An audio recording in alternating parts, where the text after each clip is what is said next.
How to reinforce a basic woodshed frame. I have a somewhat simple woodshed built mostly of 2x4. On its own, it seems sturdy enough.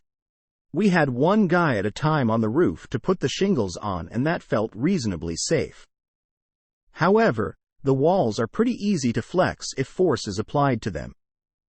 With wood loaded evenly on all sides, it's actually sturdier, but I don't want to rely on that alone.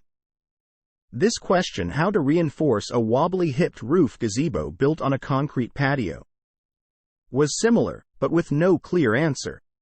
Someone suggested putting triangles or cross braces in place. Should I do that in the corners with more 2x4 or some other materials? Is there another way to improve on this? Burn it down and start over isn't an option? Question from user Yuck at Stack Exchange. Answer: the sheathing that this woodshed has should be more than enough to act as cross-bracing in order to prevent racking if the sheathing is installed properly.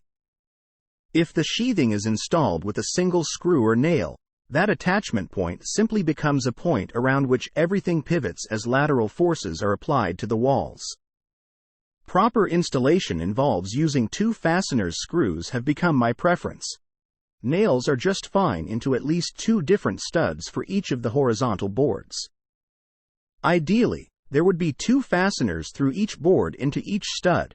However, if fasteners are limited, doubling up at the studs at the ends and in the middle of each horizontal board should be plenty sufficient to get you by.